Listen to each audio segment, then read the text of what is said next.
Siamo con l'assessore regionale Cristiano Corazzari. Questa sera qui a Polesella un tavolo di lavoro per discutere riguardo i dipendenti Berco, dipendenti che alloggiano qui nel nostro territorio polesano, ma anche che hanno un'incidenza significativa per il mondo del lavoro e del territorio regionale.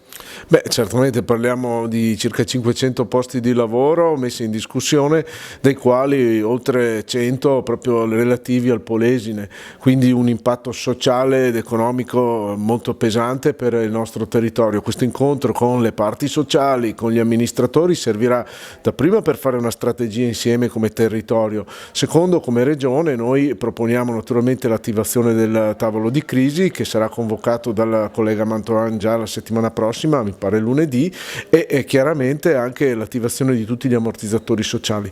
Certo che la soluzione che noi vogliamo è quella di dare un futuro a queste persone, un futuro possibilmente all'interno dell'azienda. Siamo con Laura Cestari, consigliera regionale. Oggi la regione qui a Polesella è presente per questo tavolo di lavori, questo vertice che tratterà proprio della crisi della Berco, 480 posti di lavoro minacciati. Qual è anche il pensiero che si vuole dare questa sera?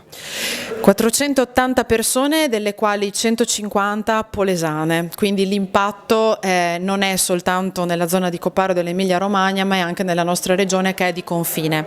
Di fatto ci sarà anche un impatto sulla sede di Castelfranco, quindi Veneto, e si sta cercando tutti insieme, tutti gli attori coinvolti, di capire il tipo di impatto che può derivare da questo tipo di scelta aziendale, ma anche quali potrebbero essere le possibili soluzioni.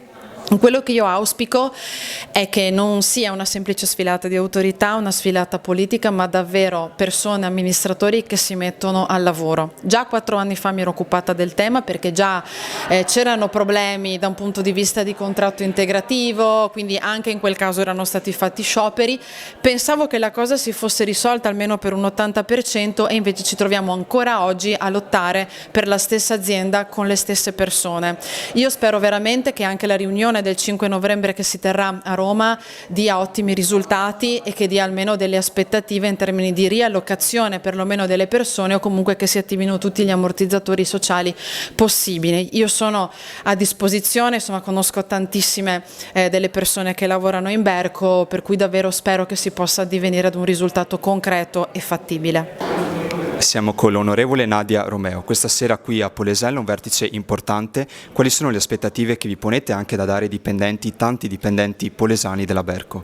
È una serata importante perché tutta la comunità del Polesine e i comuni che insomma sono toccati con i lavoratori da questa crisi importante si sono messi insieme, e quando c'è unità è già un fattore importante anche per pesare nelle sedi opportune e far capire che c'è una comunità coesa che chiede che cosa?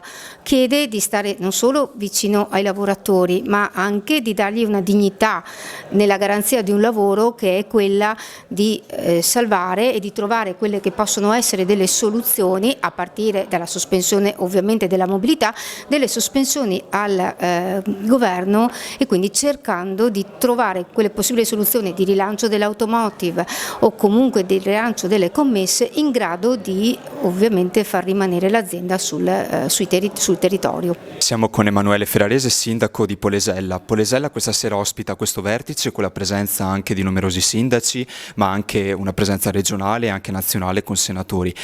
Per parlare innanzitutto della Berco, questa crisi aziendale che coinvolge molti lavoratori di questa zona. Qual è anche il pensiero proprio di fare questo evento qui?